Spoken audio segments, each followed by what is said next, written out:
Last class में हमने biting apparatus की बात की थी, उसमें हमने फैंग्स की या विषतंत्र की संरचना देखी। ठीक है, अब फैंग्स की संरचना क्योंकि हम देख चुके हैं कैसी होती है, अब इसके बाद जब हम देखते हैं तो एक बार हम संरचना देखते हैं कि किस तरह से वहां पर उपस्थिति होती है पॉइजन ग्लैंड की, क्योंकि हम बोलते हैं कि पॉइजन ग्लैंड जो होता है वो भी स्नेक्स में उपस्थित रहता है, तभी उन स्नेक्स को हम पॉइजन स्नेक बोल रहे हैं। ठीक है, विष विहीन नहीं बोल रहे, विष वाले सर्प बोल रहे हैं जिनमें विष उपस्थित रहता है। अब एक चीज जो बहुत अट्रैक्टिंग है यहाँ पर वो ये है कि क्योंकि यहाँ पर पॉइजनस स्नेक्स हैं तो यहाँ पर इनकी बोन्स में भी संरचना में चेंज आएगा। राइट, पॉइजन ग्रंथि के कारण ये किस तरह से बाइट कर रहे हैं उसमें भी चेंज आएगा। तो नॉन पॉइजनस और पॉइजनस स्नेक्स के बाइटिंग अपैरेटस थोड़े से विभिन्नता रखते हैं, डिफरेंट होते हैं, वहां पर डिफरेंसेस हमें आसानी से देखने को मिल जाते हैं। राइट, अब यहाँ पर अगर हम पॉइजन ग्लैंड की ही संरचना देखेंगे तो देखो किस तरह से संरचना हमें मिलती है।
राइट,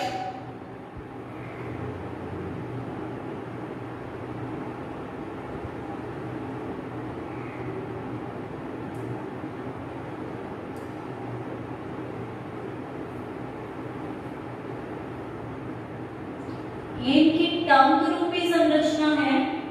ठीक है, ये इनका यहाँ पर इस वाले भाग पर हम देखेंगे फैंग्स की संरचना उपस्थित है।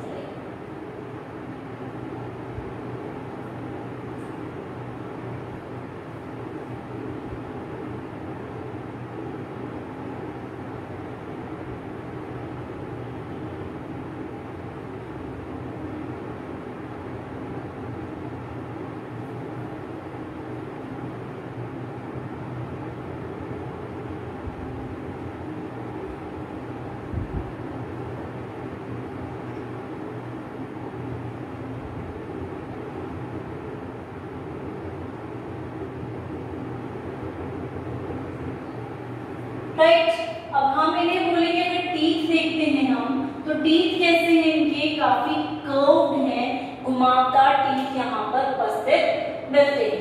ठीक है, टंग कैसी है, बिल्कुल बाइफोकेटेड है, इस प्रकार की टंग यहाँ पर उपस्थित रहती है।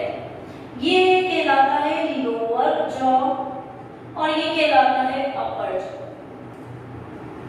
राइट, ये आईज हैं, ये आगे की तरफ दो पेयर में फैंग्स जुड़े हुए हैं विषतंत्र, जिनकी संरचना अपन लोग देख चुके।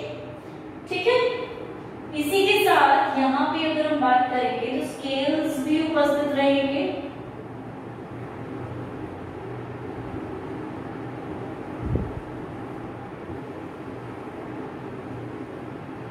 ये तो अंदर का भाग हो गया, तो इस तरह से स्केल रूपी संरचना यहाँ रहेगी। अब ये जो हम देख रहे हैं फैंग्स के अंदर जो ओपनिंग हो रही है इसको हम ओपनिंग बोलते हैं, opening of poison canal. Poison canal जो है, पूरी नाल जो है ये ओपन हो रही है, फैंग्स के अंदर जाके खुल रही है। ये जो है ये पॉइजन कैनाल ही कहलाएगी क्योंकि विष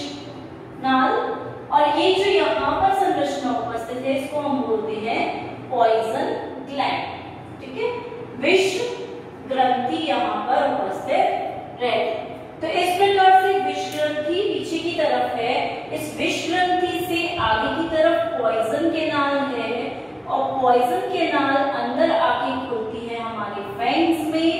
ठीक है, फैंग्स से बाहर की तरफ डिस्चार्ज अपर्चर होता है, उसके द्वारा विष जो होता है वो बाहर जाता है। ठीक है, यहां से बाहर जाए। अब क्योंकि हम बोल रहे हैं कि ये जो है ये बाहर यहां से जाता है, इस पॉइजन को हम एक और नाम देते हैं, साइंटिफिक नेम देते हैं, उसे हम बोलते हैं वेनम। ठीक है, वेनम इसे कहा जाता है और ये इस प्रकार से संरचना होती है। राइट, अब दूसरी अगर हम बात करेंगे यहाँ पर, तो पॉइजन ग्लैंड की बात हो गई। तीसरी हम बात करेंगे यहाँ पर बोन्स की। ठीक है, बोन्स भी यहाँ पर उपस्थित रहती है स्नेक्स में, इनके मुख अपैरेटस जो है वहां पर। तो थर्ड बात आती है बोन्स की। अब बोन्स की संरचना किस प्रकार से होती है ये भी देख लेते हैं अपन।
इस बोन को हम बोलते हैं मैक्सिला, इसको हम बोलते हैं टेरिगॉइड। राइट, इसको हम बोलते हैं एक्टोटेरिगॉइड, इसको हम बोलते हैं पेरिटाइन। ठीक है, मैक्सिला है, ये प्री मैक्सिला कहलाएगी। ठीक है, ये प्रीफ्रंटल कहलाएगी, ये फ्रंटल, ये कहलाएगी पेराइटल। ये यहाँ पर एक बोन और अटैच होगी, उन्हें हम बोलेंगे कॉलमेला। इस वाली को हम बोलेंगे स्क्वेमोसल। ठीक है, तो इस तरह से यहाँ पर ये अपर जॉ होंगे, ये लोअर जॉ कहलाएगा। इस प्रकार की संरचना हमें यहाँ आसानी से देखने को मिल जाती है।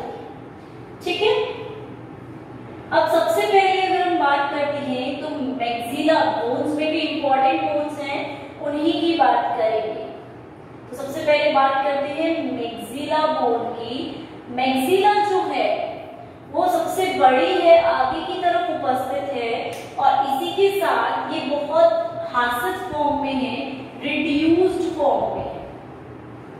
राइट, और इस रिड्यूस फॉर्म वाले मैक्सिला पे ही दो फैंग्स अटैच्ड हैं।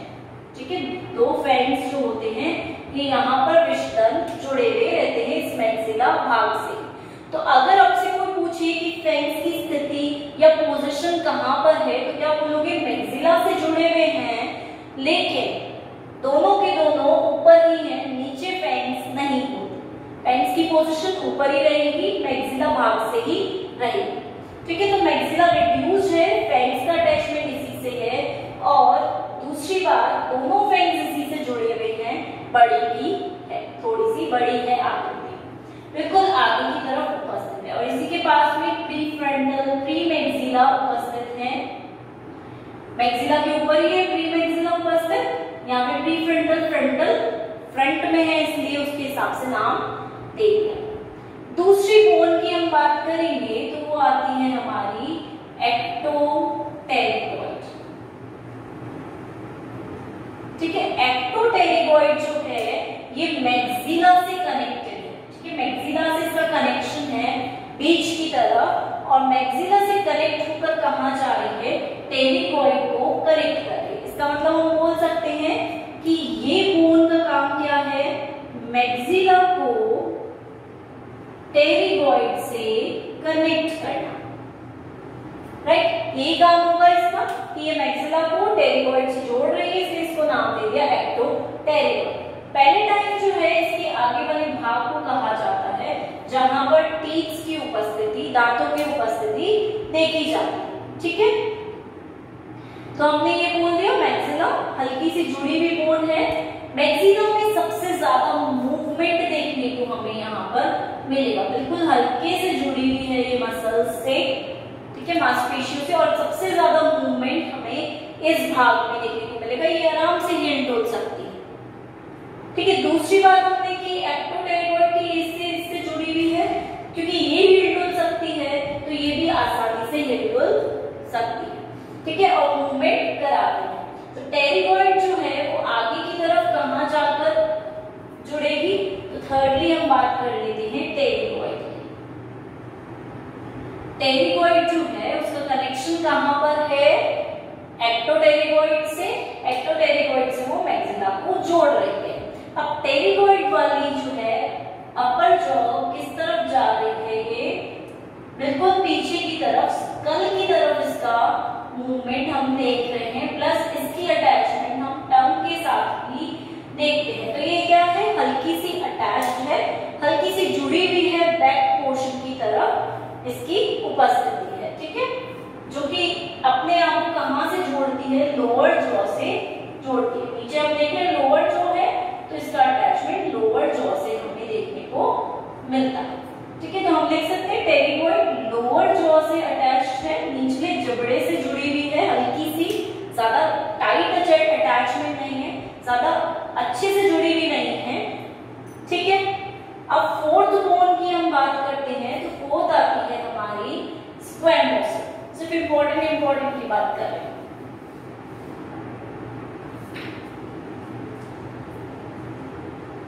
स्क्वैमोसम, स्क्वैमोसम ये वाली है, ये वाली जो है ये स्क्वैमोसम कहलाती है। यहाँ पर जो अटैचमेंट होगा इसका डायरेक्ट अटैचमेंट है स्कल के साथ में। ठीक है, डायरेक्टली ये किससे जुड़ी हुई है? प्रॉपरली स्कल के साथ जुड़ी हुई इसकी उपस्थिति देखी जाती है। ठीक है, स्क्वैमोसम, और है किस पोजीशन में? हॉरिजॉन्टल पोजीशन में। बिल्कुल देखो, हम देख रहे हैं बिल्कुल स्ट्रेट हॉरिजॉन्टल अवस्था में ये दोनों बोन्स जो हैं ये ऐसे इस तरह से व्यवस्थित रहते हैं। अब लास्ट बोन की बात करेंगे तो यहाँ उपस्थित है क्वाड्रेट। ठीक है, तो क्वाड्रेट की जब हम बात करते हैं, क्वाड्रेट जुड़ी हुई किससे है? स्क्वैमोसम से जुड़ी हुई है, लेकिन इसका अटैचमेंट भी हम बोलेंगे कि स्कल से होता है। ठीक है, इसका जब अटैचमेंट होता है वो लोअर जॉ से तो होता ही, हल्का सा लोअर जॉ से भी जुड़ी हुई रहती है, लेकिन स्कल से भी जुड़ी रहती है। तो लोअर जॉ प्लस स्कल से इसका अटैचमेंट। तो इस तरह से 5 इंपॉर्टेंट बोन्स की हम यहाँ बात करते हैं। पहली मैक्सिला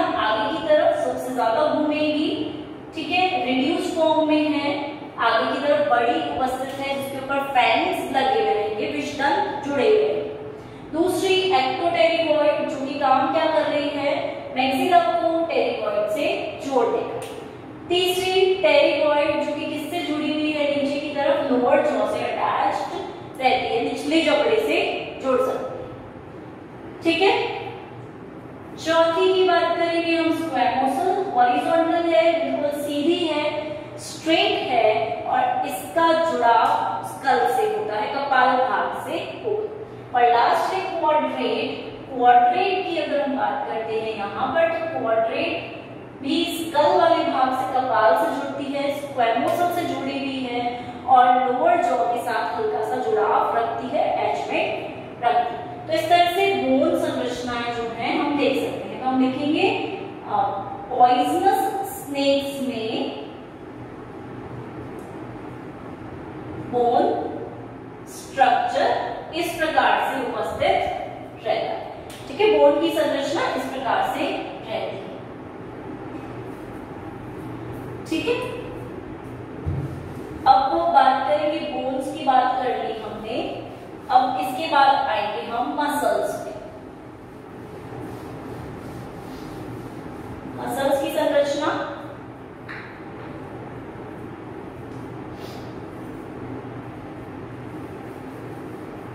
इसको हम यहां लिखते जाते हैं। फैंग्स देखे पहले हमने, फिर हमने पॉइजन ग्लैंड की बात की, फिर हमने बोन्स की बात की, फिर हम फोर्थली अब मसल्स की बात करेंगे, फिर मसल्स के बाद हम किसकी बात करेंगे,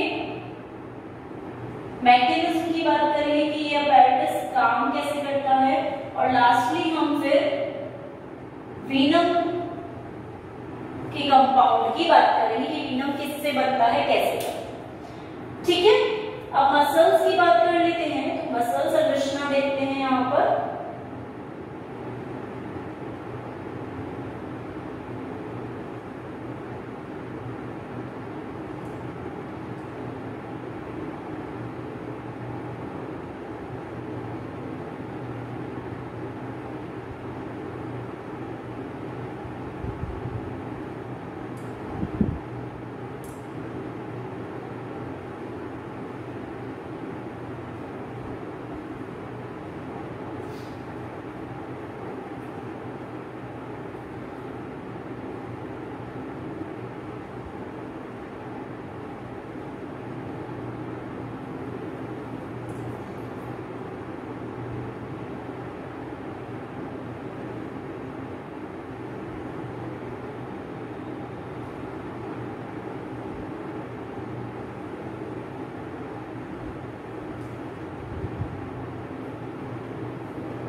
ठीक है, एक बार नाम देख लीजिए, quadrat,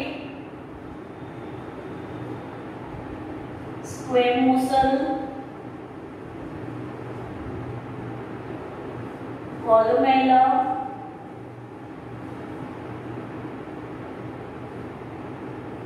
parietal, prefrontal, frontal, maxilla,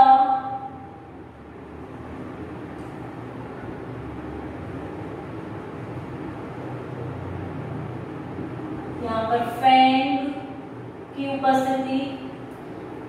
ठीक है, ये है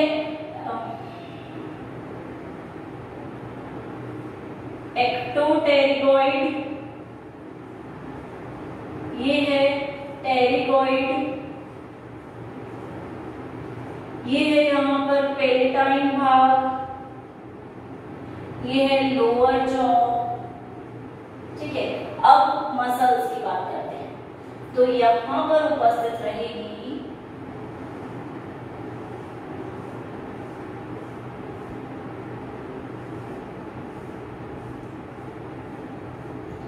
इन मसल्स को हम नाम देते हैं डायागैस्ट्रिक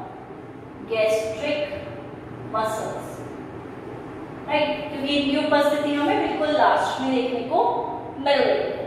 ठीक है, दूसरी मसल्स जो यहाँ पे इस तरह से होती हैं, इनको हम नाम देते हैं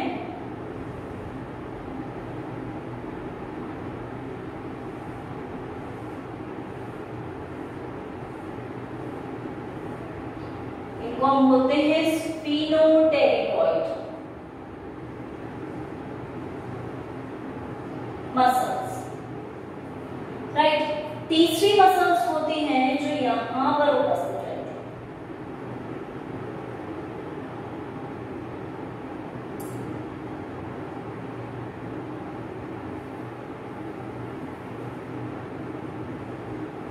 सॉरी इन्हें हम बोलते हैं टेम्पोरलिस और यहाँ पर होती है स्फीनोटेरिगॉइड।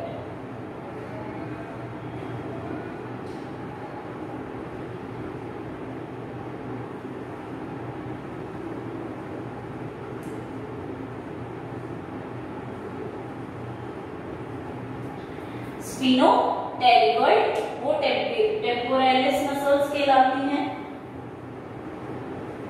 एंटीरियर टेम्पोरलिस भी बोल सकते हैं हम इन्हें, ठीक है। और इस प्रकार से मसल की संरचना उपस्थित रहती है। तो नॉर्मली अगर हम बात करें तो यहाँ पर हमें 5 टाइप की मसल्स देखने को मिलेंगी। सबसे पहली डायागैस्ट्रिक, दूसरी जो हमने देखी स्फीनोटेरिगॉइड,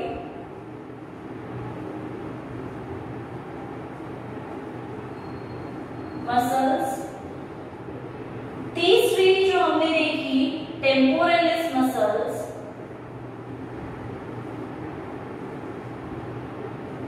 चौथी जो हम देखेंगे उन्हें हम बोलते हैं मैस्टिकेटर मसल्स, जो कहां पर उपस्थित रहेंगी अभी देख लेंगे, ठीक है। और पांचवी हम बात करते हैं तो पांचवी मसल्स भी होती है यहाँ पर मैंडिबल के आसपास, इसलिए हम उन्हें मैंडिब्यूलर मसल्स कहते हैं।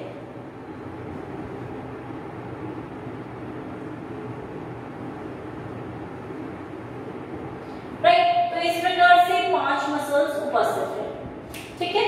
सबसे पहली है डायागैस्ट्रिक मसल, जुड़ी हुई कहां है, बिल्कुल पीछे की तरफ क्वाड्रेट भाग और स्क्वैमोसल भाग से यहाँ पर इसकी उपस्थिति देखने को मिलेगी। डायागैस्ट्रिक मसल ये क्या करेगी, जबड़े को खोलने या बंद करने का कार्य करेगी, ठीक है। इसका कार्य होगा जबड़े को खोलना और बंद करना। दूसरी मतलब जॉ की तरफ वर्क करेगी। स्फीनोटेरिगॉइड मसल यहाँ पर उपस्थिति देखने को मिल रही है इसकी हमें। स्फीनोटेरिगॉइड, टेरिगॉइड एक्टोटेरिगॉइड से अटैच्ड है, तो यहाँ पर इसका काम क्या होगा, मैक्सिला को चेंज करना। तो मैक्सिला की पोजीशन को चेंज करेगी ये वाली मसल, ठीक है। कैसे करेंगे अभी देखिए। तीसरी की बात करते हैं हम टेम्पोरलिस मसल की। टेम्पोरलिस मसल क्या करेगी, लोअर जॉ से, क्योंकि ये पूरी जुड़ी हुई है, राइट, लोअर जॉ से भी ये अटैच्ड है, तो निचले जबड़े को ऊपर की तरफ लेकर आएगा। तो लोअर जॉ को ये क्या कर रही है, ऊपर की तरफ उठा रही है, ठीक है। मैस्टिकेटर मसल्स जो होंगी कहाँ उपस्थित होंगी, पॉइजन ग्लैंड की तरफ उपस्थित होंगी, उसके आसपास, और वहां पर ये क्या करेंगी, पॉइजन ग्लैंड में से पॉइजन निकालने में हेल्प करेंगी, तो पॉइजन रिलीज में इनका काम आएगा। और लास्टली हम बात करेंगे मैंडिब्यूलर कॉन्स्ट्रिक्टर मसल्स की, तो ये भी उपस्थित रहती है पॉइजन ग्लैंड के पास। तो इस प्रकार से 5 प्रकार की मसल्स, पॉइजन ग्लैंड की उपस्थिति कुछ यहाँ पे होगी, तो इनकी मसल्स की उपस्थिति भी यहाँ पर कुछ देखने को हमें आसानी से मिल जाएगी। और एक मसल यहाँ पर जो टेम्पोरलिस है वो पूरे जॉ को कवर करती है, तो इस तरह से पूरी तरह यहाँ पर इसकी उपस्थिति देखी जाती है, ठीक है। तो ये बात हुई हमारी मसल्स की, हमने फैंक्स पढ़ ली, पॉइजन ग्लैंड, बोन्स, मसल्स। अब हम बात करेंगे मैकेनिज्म की, राइट। अब मैकेनिज्म कैसे वर्क करता है। सबसे पहली बात, स्नेक कब अटैक करेगा हमारे ऊपर, जब उसे लगेगा कि मुझे खतरा है उनसे, ठीक है, तभी वो हमारे ऊपर बाइट करने के लिए अटैक करता है, अदरवाइज स्नेक ऐसे नॉर्मली अटैक पोजीशन में नहीं आएगा। दूसरी बात कि अगर वो अटैक कर रहा है तो वो क्या करेगा, उसमें क्या मूवमेंट्स हमें देखने को मिलेंगे। तो पहला मूवमेंट जो हम यहाँ पर ऑब्जर्व करते हैं वो ये देखते हैं कि जो हमारी डायागैस्ट्रिक मसल्स है, ये वाली जो मसल्स हैं, ये क्या करेंगी, कॉन्ट्रैक्शन करेंगी। इनमें क्या होगा, संकुचन होगा, और इस संकुचन के कारण ही ये जो जॉ है ये ओपन हो जाएगा, ठीक है, जॉ में ओपनिंग हो जाएगी। तो हम फर्स्ट स्टेप लिख सकते हैं यहाँ पर कि डायागैस्ट्रिक मसल्स वर्क कर रही हैं, कॉन्ट्रैक्शन हो रहा है, संकुचन हो रहा है इनमें, और इस संकुचन के कारण क्या हो रहा है, जॉ ओपन हो रहा है, ठीक है, खुल रहा है, मुख खुल रहा है, खुल गया। अब क्या होगा, अब ये मसल्स आगे जाकर स्फीनोटेरिगोइड मसल्स पे जाकर वर्क करेंगे। इन स्फीनोटेरिगोइड मसल्स में भी क्या होगा, कॉन्ट्रैक्शन होगा, चेंज होगा। तो सेकेंड स्टेप में हम लिखेंगे स्फीनोटेरिगोइड मसल्स में चेंज होगा, कॉन्ट्रैक्शन होगा, वही होगा जिसके कारण क्या होगा, ये जो हमारी एक्टोटेरिगोइड मसल है इस पे इफेक्ट पड़ेगा। ठीक है, कॉन्ट्रैक्शन करके कहां जाएंगे, एक्टोटेरिगोइड जो भाग है वहां पर उसको हिलाएंगी वहां से। एक्टोटेरिगोइड भाग जैसे ही हिलेगा वहां से तो क्या होगा, मसल्स में कॉन्ट्रैक्शन हो रहा है, एक्टोटेरिगोइड भाग हिलेगा, हिलते क्या करेगा, मैक्सिला को 90 डिग्री पर रोटेट करेगा। तो मैक्सिला का रोटेशन हो गया 90 डिग्री, रोटेट ऑफ मैक्सिला। अब जैसे ही मैक्सिला 90 डिग्री रोटेट होगा तो ये ऊपर की तरफ उठेगा और ये जो फैंग है, ये जो विषदंत है, ये बिल्कुल स्ट्रेट हो जाएंगे। अभी तो क्या होगा, नॉर्मल पोजीशन में तो ये क्या रहते हैं, कैसे रहते हैं, इस तरह से अंदर की तरफ घूमे हुए रहते हैं। ठीक है, लेकिन जब मैक्सिला में रोटेशन हो रहा है, मैक्सिला 90 डिग्री पर घूम रहा है, तो ये फैंग्स ऐसे बिल्कुल स्ट्रेट पोजीशन में आ जाते हैं और खड़े हो जाते हैं। ठीक है, तो फैंग्स स्ट्रेट।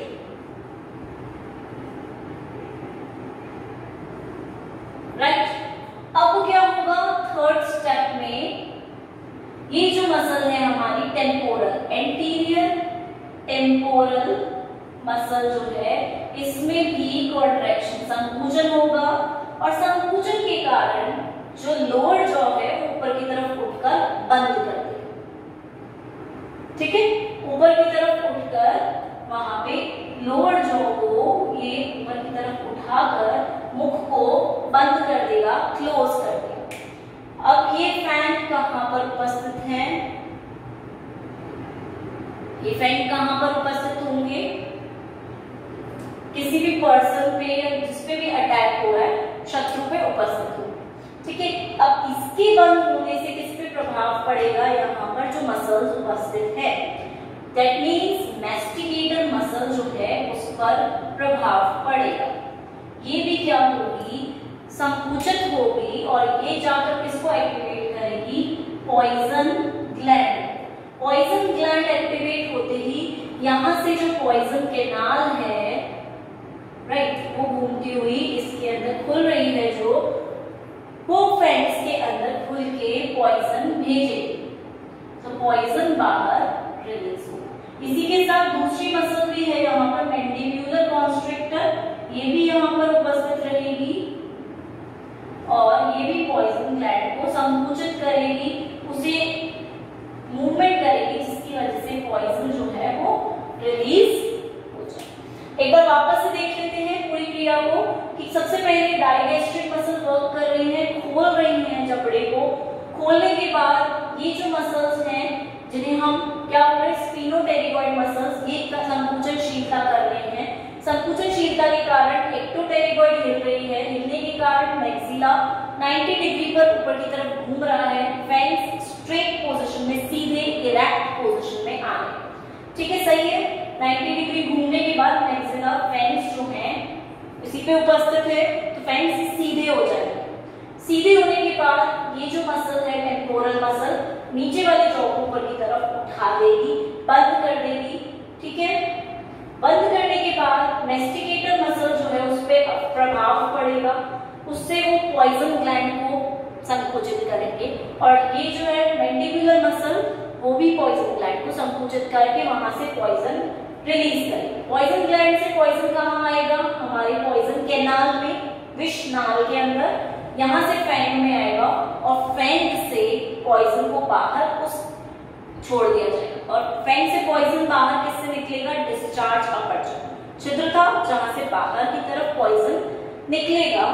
और पॉइजन किस फॉर्म में निकलेगा, इसे हम बोलते हैं कि पिचकारी की तरह, बिल्कुल हम बोल सकते हैं कि जैसे बंदूक की गोली चलती है तो प्रेशर के साथ, वैसे ही पॉइजन बाहर की तरफ रिलीज होता है। ठीक है, प्रेशर के साथ पॉइजन बाहर निकलता है। नॉर्मली पिचकारी से जैसे प्रेशर देते हैं, हम देते हैं प्रेशर, पानी बाहर निकलेगा वैसे ही पॉइजन बाहर की तरफ जाता है और इंसान को किल कर देता है। तो ये पूरा मैकेनिज्म यहाँ पर इस तरह से चलता है।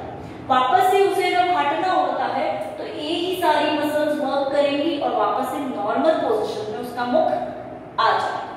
ठीक है, तो इस तरह से बाइटिंग मैकेनिज्म वर्क कर रहा है। अब लास्टली हम बात कर लेते हैं वीनम की,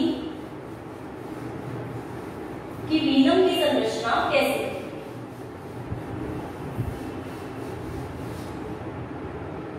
मैकेनिज्म पढ़ लिया, अब वीनम पे आओ। वेनम क्या है? एक प्रकार का पॉइजनस सब्सटेंस है जो कि स्नेक्स रिलीज करते हैं। ठीक है, ये सब्सटेंस जो है निकलेगा कहां से? फैंग्स से। फैंग्स अटैच होंगे पॉइजन कैनाल से, पॉइजन नाल से, और पॉइजन नाल आगे जाकर पॉइजन ग्लैंड में खुलेगी। ये चीज हमें पर्टिकुलरली पता है। अब वीनम की जब हम संरचना की बात करते हैं तो हम बोलते हैं इसके अंदर कुछ ऑर्गेनिक सब्सटेंसेस, कार्बनिक पदार्थ उपस्थित रहते हैं। ठीक है, इसी के साथ दूसरी चीज हम ये भी बोलते हैं कि वेनम में प्रोटीन जैसी संरचना भी उपस्थित रहती है, प्रोटीन उपस्थित। और ये जो वेनम है ये वाटर सल्यूबल होता है, जल में घुलनशीलता रखता है, जल में आसानी से घुलनशील अवस्था में आ सकता है। तो ये चीज क्लियर है कि फैंग्स से निकलता है, इसमें ऑर्गेनिक सब्सटेंसेस होते हैं, कुछ प्रोटीन पदार्थ से मिलकर बनता है और ये जल में घुलनशील प्रकार का नेचर रखता है। इसका जो कलर है वो हम बोलते हैं येलो कलर्ड होता है, कुछ पीले रंग जैसा इसका होता है। अब अलग अलग स्नेक्स में, अलग अलग सांप में अलग अलग अमाउंट वेनम का सिक्रीट किया जाता है। तो अगर हम कुछ प्रॉपर्ली स्नेक्स को देख लें तो उनके आधार पे हम बता सकते हैं कि अलग अलग स्नेक्स में अलग अलग अमाउंट है, मात्रा है वेनम। जैसे सबसे पहले अगर हम बात करते हैं किंग कोबरा की या कोबरा की, तो ये सबसे पहले तो चलो यहां देखते हैं क्या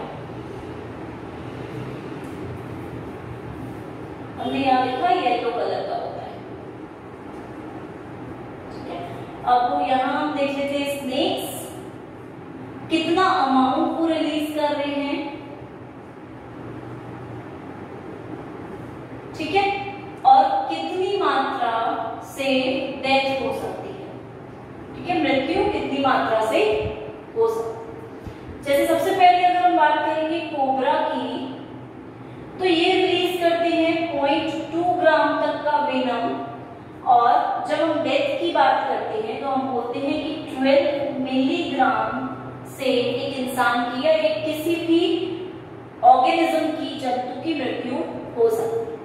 दूसरी हम बात करते हैं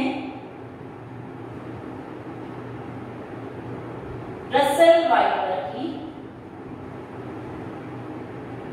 रसेल वाइपर में हम देखते हैं कि ये जो अमाउंट रिलीज करते हैं वो होती है 0.15 ग्राम, और जिस अमाउंट से, जिस मात्रा से मृत्यु हो सकती है वो होती है 15 mg, 15 मिलीग्राम।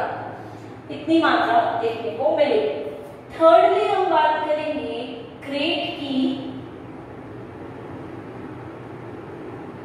तो अब यहां हम देखते हैं 0.022 ग्राम ये सिक्रीट करते हैं, बाहर की तरफ मात्रा रिलीज करते हैं, और मृत्यु हो सकती है 6 मिलीग्राम।